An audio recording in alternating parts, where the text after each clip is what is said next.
The bargain. The wind howled across the high desert plains, carrying with it the scent of sagebrush and the whisper of fate. Abigail Turner stood on the porch of her family's weather-worn ranch house, her hands clenched tightly around the fraying edges of her shawl. Dust swirled across the horizon, the sun sinking behind the distant buttes in a blaze of red and gold. Her younger brothers were inside, unaware of the storm looming, not the kind brought by nature, but one forged by men. The year was 1872, and the New Mexico Territory was an unforgiving land. The Turners had settled here 10 years prior, hoping to build a new life after the Civil War took their father. But what the war didn't take, the land nearly did. Years of drought, raids, and now a crippling debt had left them clinging to survival. With her mother bedridden and their last cattle trade gone south, Abigail knew they were out of options. Sheriff Dawson had come just before sundown. He hadn't even dismounted before delivering the news. The bank would foreclose on the ranch by the week's end. There was only one man, he said, who could save them. Chief Niati. The name was a thunderclap in her mind. Leader of the local Apache band, he was known for his stern rule and his refusal to bow to the encroaching settlers. He'd once been called a savage by men like Dawson, but over time, it became clear that Niati was more intelligent and composed than most of the men in town. He also had influence. Territorial authorities sought his cooperation to keep peace, and he'd earned respect from the local ranchers by protecting borders from rival raiders. But there was a catch. Niati had made a rare offer months ago, whispered around the trading post like an old ghost story. He was seeking a wife. Not an Apache woman, but someone from the settler side. A symbolic union, he claimed, meant to bring stability between his people and the new wave of homesteaders. So far, no one had dared take up the offer. Now, it was the only offer Abigail had. She could hardly breathe as she met with Dawson again, this time behind the stable, away from her brother's ears. "If I agree," she asked, her voice barely above a whisper, "you swear my family keeps the ranch?" Dawson gave a solemn nod. The chief gave his word. "He'll cover your debt in full, but Abby, are you sure? Once it's done, there's no going back. You'll be one of them." "I'll do what I have to," she said. For them. That night, she packed only what she could carry. A worn leather Bible, her father's locket, a hand-stitched shawl her mother made during better times. Her brothers watched her, eyes wide and confused. She told them she was going to see about work in Santa Fe, that she'd return soon.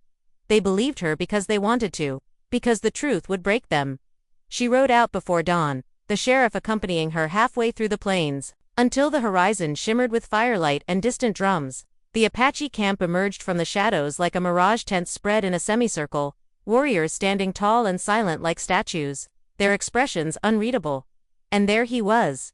Chief Niati stood near the largest lodge, cloaked in a mantle of dark feathers and deerskin. He was younger than she expected, perhaps 30, but there was something ageless in his eyes, a weight behind his gaze that made her heartbeat quicken. When she dismounted, he stepped forward. "You are Abigail Turner?" he asked, his voice calm and deep. She straightened her spine, willing her fear to stay buried. "I am. You come freely." She hesitated only a moment. "Yes." A long silence passed between them. Then he nodded.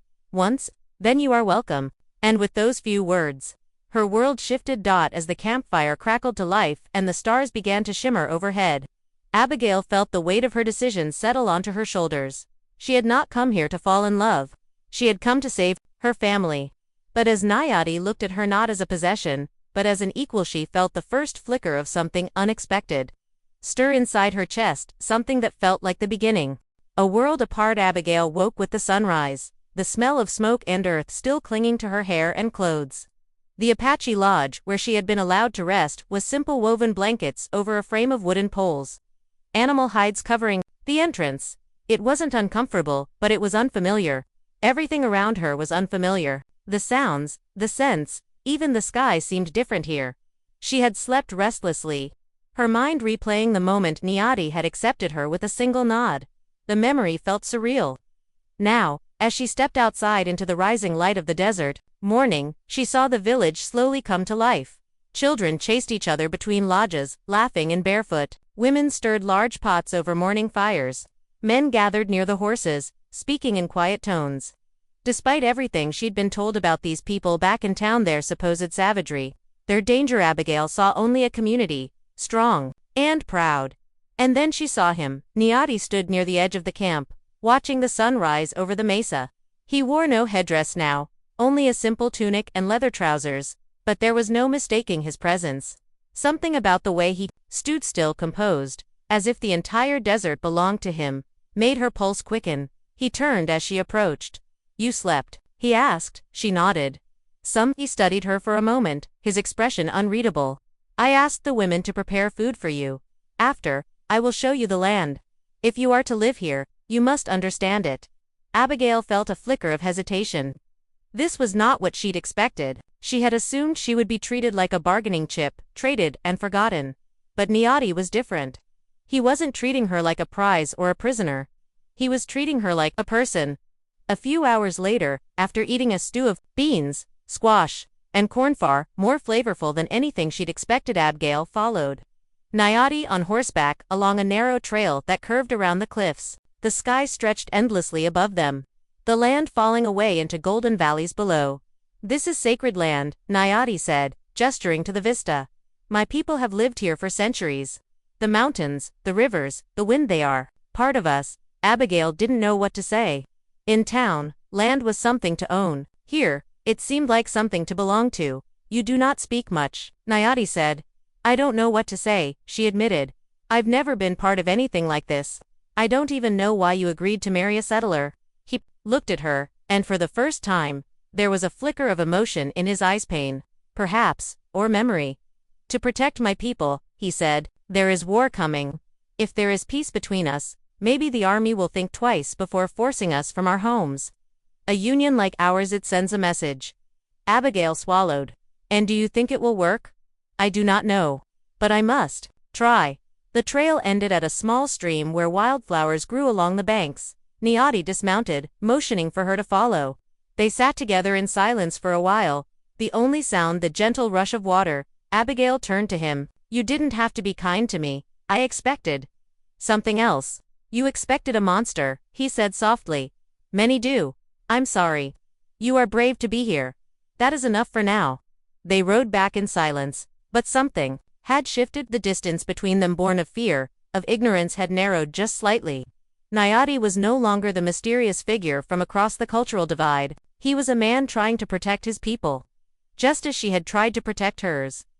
That night, as the stars glittered above the desert sky, Abigail sat near the fire and watched the others laugh and sing. She didn't understand the words, but she felt the meaning in their rhythms, and when Niati sat beside her, saying nothing, just watching the flames, she felt for the first time since leaving home, that maybe she hadn't just sacrificed her future. Maybe she'd stumbled into something entirely new, something that would change her life forever. Between two worlds, the days passed slowly, each one shaped by the rhythm of the land. Abigail learned quickly that life in the Apache camp was nothing like the stories she'd heard back home. There were no savages here, no wild chaos. There was structure, purpose, every movement rooted in tradition, every decision made with the future in mind.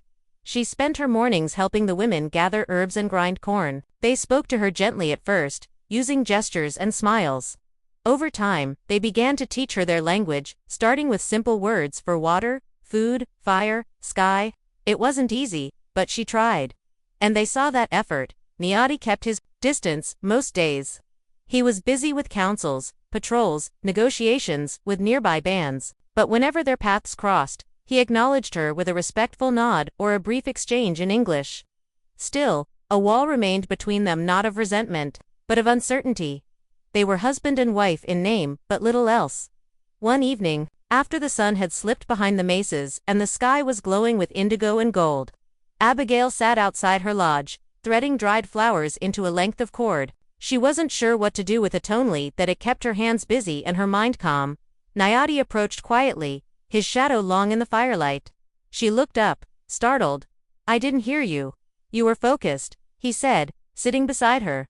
"I was thinking," she replied. "About home?" He glanced at her, then looked to the stars. "You miss them?" "Yes," she said.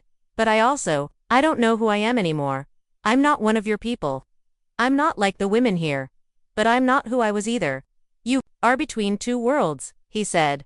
"That is not a weakness." Abigail turned to him. "How would you know? I was once like you," he said, his voice softer than she'd ever heard it. When I was younger, I was sent to a boarding school in the East. Missionaries thought they could change me. I lived among white men for 4 years. Learned their language, their ways, ate their food, wore their clothes. And when I returned, I was not the same. Did they try to make you forget who you were? He nodded, but they failed. I remembered, and I chose to come back. Abigail looked into the fire. You're stronger than me. No, he said gently. Just further along. She felt something shift inside her, then like the last piece of a wall crumbling. Here was a man who had walked both paths, who understood what it meant to belong nowhere and yet be part of something greater. They sat in silence for a while, the crackle of the fire filling the space between them. I want to learn, she said suddenly, your ways, your language. Not just because I have to, but because I want to understand. Niati met her gaze. Then, I will teach you. And he did. The next day marked the beginning of a quiet transformation. Niati walked with her through the forest, teaching her the names of plants, the call of birds, the signs of weather. He showed her how to listen not just with her ears, but with her whole being. The land, he said, would speak to those who knew how to hear. He was patient, never condescending. When she stumbled, he steadied her. When she asked questions, he answered with the full weight of his knowledge. And through it all, a quiet bond began to form, not built on passion or desire, but on mutual respect. In the evenings, they talked, not of war or politics, but of stories, of memories. She told him about her father's songs, about the way her mother made peach preserves every fall. He told her about his grandfather's tales, of the time he nearly lost a finger trapping a fox as a boy. They laughed more easily now. The silences became companionable. One night, after a long day walking the ridgelines, Abigail returned to her lodge to find a small bundle outside the flap. Inside was a necklace, beads made of bone, turquoise, and copper, strung on braided leather. She knew instinctively that he had made it. Her heart beat faster. This was not obligation. This was something else, and as she held the necklace to her chest, Abigail realized that something in her had begun to bloom quietly, stubbornly, against all odds. Something that looked very much like love. The storm within rain came to the desert like a blessing and a warning. 4 days, dark clouds gathered on the horizon, and when the skies finally opened, the parched earth drank deeply. The village came alive with sound, the drumming of raindrops on canvas, children's laughter as they danced barefoot in the mud, the low murmur of elders blessing the water. Abigail stood at the edge of the village, watching the storm sweep over the mesas, her shawl pulled tight around her shoulders. The rain felt like a cleansing, a moment of peace, but inside her, another storm was building, one not so easily weathered. She couldn't deny it anymore. She had grown to care for Niati, not just respect him, not just admire him. She wanted to be near him, to hear his voice, to know what lay behind the steady calm in his eyes. But love was dangerous, complicated, especially here. They hadn't spoken much about what their union meant beyond duty. Niati remained respectful, always giving her space. At times, she wondered if he saw her merely as a symbol, a tool for diplomacy. And yet, there were moments that told her otherwise. The way he looked at her when she laughed, the way his hand lingered near hers when they passed each other tools or shared a fire. Still, neither had crossed the line between politeness and intimacy, and Abigail wasn't sure if she should be the one to break that silence. That evening, the storm still rumbling in the distance, Niati invited her to sit with him by the fire near his lodge. The camp had gone quiet. Most of the villagers were inside, waiting for the worst of the storm to pass. The two of them sat alone beneath a tarp stretched between poles, the fire between them flickering gold. I've never seen lightning stretch like that, Abigail said, watching the sky pulse. Back home, we had storms, but never so wide. This is monsoon season, Niati replied. It brings life. And death. Sometimes. The floods come quickly. She nodded, then hesitated. Do you ever miss it? Miss what? The world you saw in the east, the cities, the books, the noise. He was silent for a long moment. Sometimes. There is knowledge there, tools we can use, but it is not home. The longer I stayed, the more I felt like a ghost. She looked at him. Do you feel that way now? He turned to her. No, not now. The silence that followed was warm, heavy with meaning.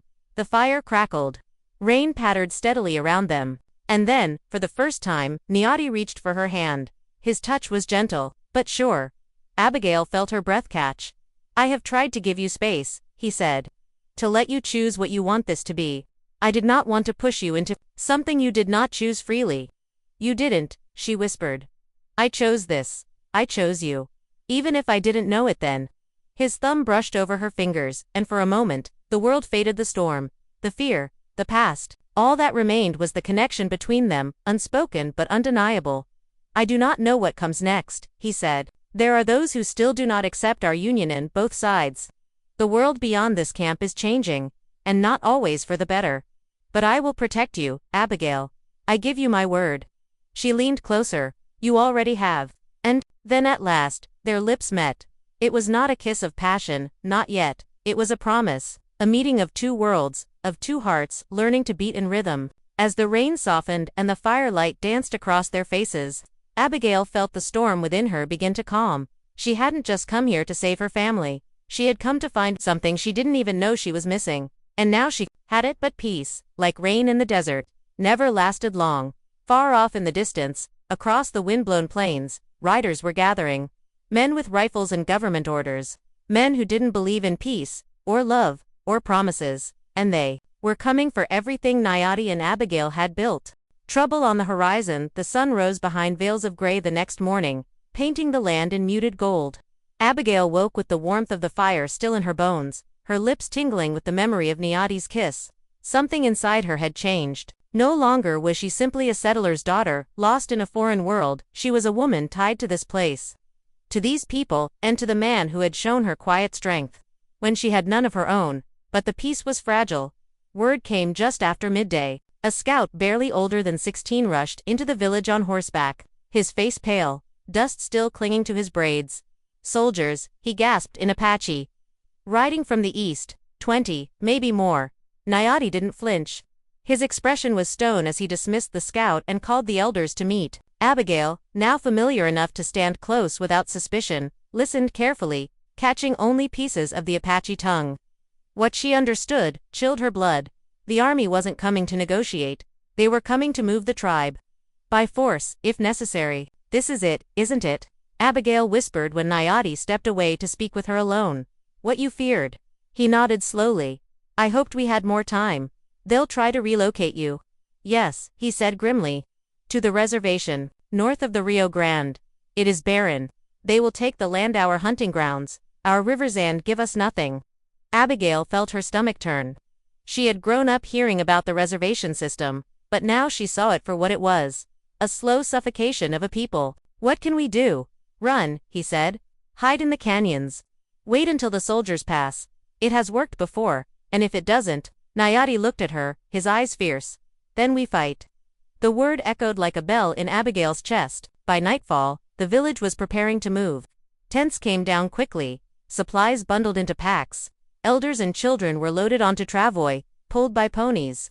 Warriors gathered near the edge of camp, sharpening arrows, inspecting rifles. Even the women, strong and silent, readied themselves for the journey.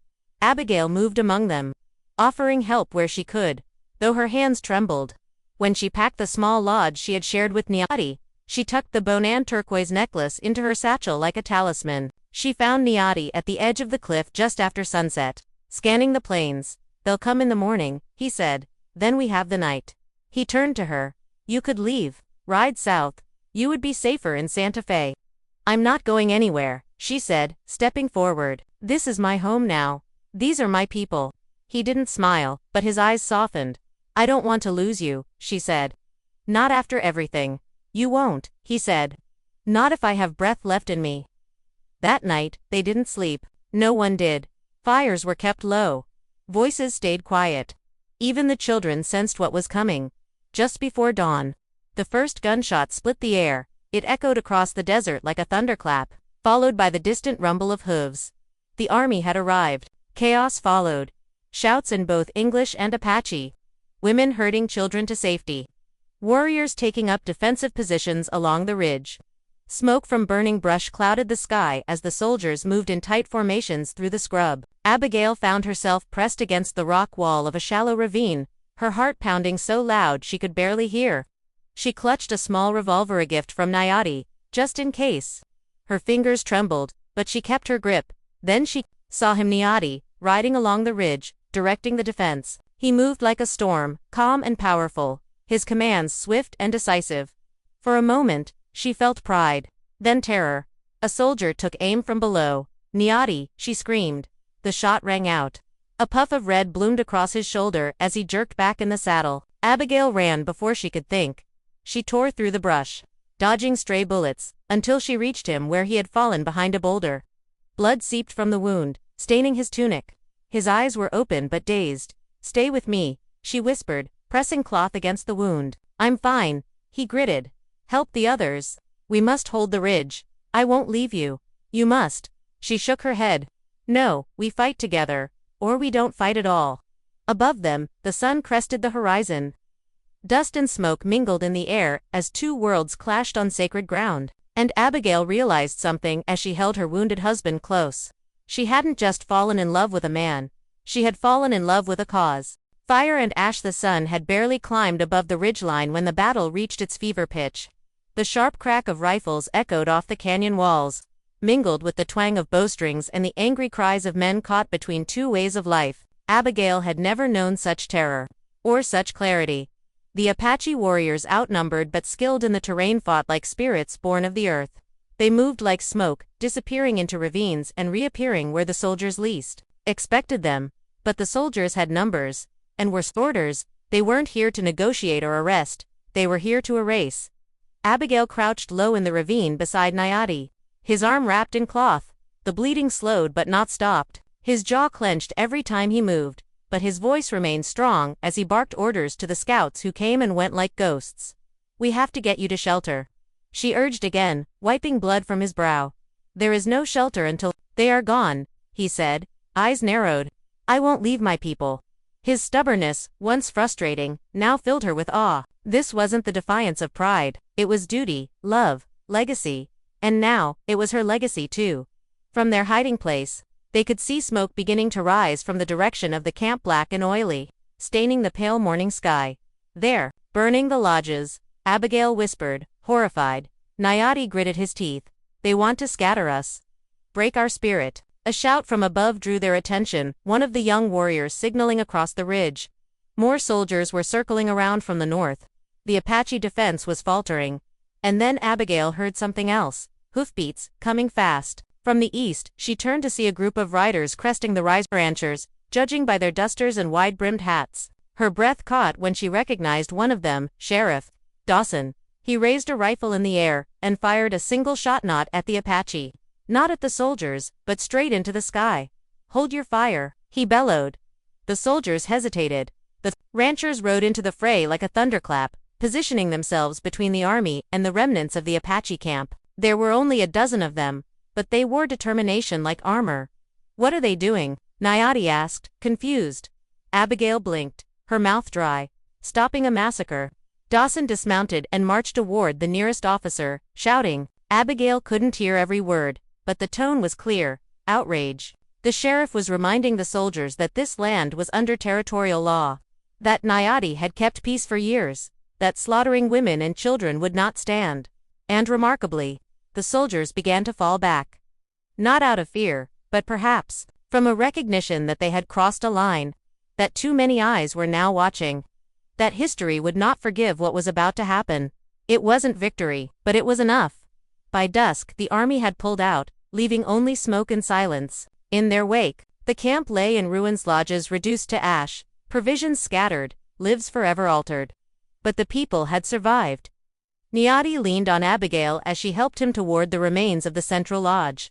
The once proud circle of the village was now a ring of soot and sorrow. Yet in the center, a group of women had already begun to clear space, to lay down stones, to rebuild.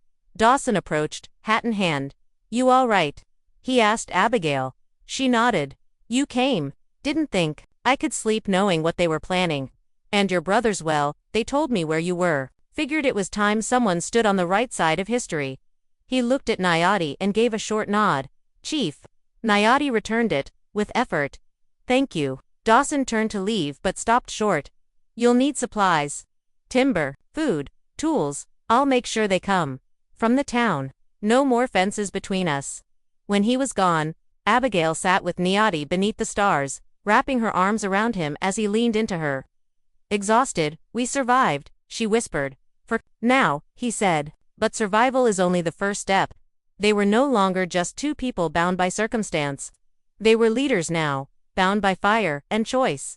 And as the first stars blinked into view over the blackened village, Abigail knew this wasn't the end of their struggle. It was the beginning of something greater, something worth fighting for. A new dawn. Weeks passed. The scent of smoke faded from the air, but its memory lingered like a scar. The village was no longer a ruin, though it was alive again. Slowly, methodically, the Apache rebuilt. New lodges rose from the earth, formed from salvaged timber and hides. The laughter of children returned, though quieter at first. The rhythm of daily life resumed. Shaped now by resilience rather than fear, Abigail had become part of it, not just an observer, not a reluctant guest, a woman with purpose. Every day, she worked beside the others, grinding corn, tending wounds, stitching new garments from salvaged materials. Her fingers bore calluses now, her skin sun-darkened, her language halting but improving. When she spoke, in Apache, the children smiled and corrected her gently. The women, those who had once looked at her with suspicion, now sat beside her, teaching her their ways without hesitation. She was not one of them by blood, but she was one of them by choice. And that mattered more. Nayati's wound healed slowly. He carried his right arm in a sling for weeks, though he never stopped moving. He visited neighboring bands, spoke with elders, met with ranchers and town leaders who now came not with suspicion but with offering stools, livestock, even books, for the children. Something had shifted in the territory. Where once there had been division, there was now uneasy alliance. A fragile peace, forged, not through treaties, but through shared blood, shared resistance, and one bold marriage that had become more than a political gesture. One morning, Abigail stood at the edge of the ridge, watching the rising sun bathe the desert in gold. The canyon below shimmered with light, and the distant peaks wore crowns of mist. Nayati stepped beside her, his arm no longer in a sling, though the scar beneath his tunic would remain. "You always wake before the others," he said. "Old habit," she replied with a smile. "I used to rise early on the ranch, before the heat set in. It's when the world feels most honest." He nodded. "I understand." They stood in silence for a while, the cool breeze rustling the edge of her shawl. "Do you regret it?" she asked at last, turning to him. "Marrying me, bringing me here." He didn't answer right away. Instead, he reached into the small leather pouch at his side and drew out something wrapped in hide. She took it and unfolded it slowly. Inside was a beaded strip of red and white, with a single eagle feather bound in the center. She recognized it as a wedding gift, one typically given from a chief to his wife when the bond was no longer symbolic, but real. "I have no regrets," he said softly. "I chose you for peace. But I stay with you for love." Her breath caught. "I've loved you for some time now," she said. "I was just afraid to say it." He smiled, and for the first time, it reached his eyes. "Then we have both learned something." She leaned into him, their foreheads touching, the ridge and the rising sun bearing witness to the quiet vow that passed between them. There would still be battles ahead, laws that worked against them, strangers who saw their union as betrayal, but they had already survived the worst. Together, later that day, the village gathered not for war, not for mourning but for celebration. The rebuilt circle of the village was lined with woven mats and wildflowers. Drums echoed through the canyon, not with urgency, but with joy. A new child had been born, an elder's granddaughter, and it marked the first birth since the battle. As the people danced, Abigail joined them. She wore a simple dress, gifted to her by the women, her hair woven with feathers and beads. Nayati stood beside her, his hand wrapped around hers. Steady and sure. The people no longer looked at her with caution. They looked at her with pride. She had come to save her family. She had given up everything she knew, and in return, she had found something far more valuable. A new family, a new purpose, a love that had been forged in fire and tempered in peace. As night fell and the drums quieted, Abigail looked up at the stars and whispered a prayer, not of desperation, but of thanks. She had fallen in love with the last man she ever expected, and now, in the heart of the desert, she had everything she never dreamed she could. A home, a people, a future, and a chief who would stand beside her always.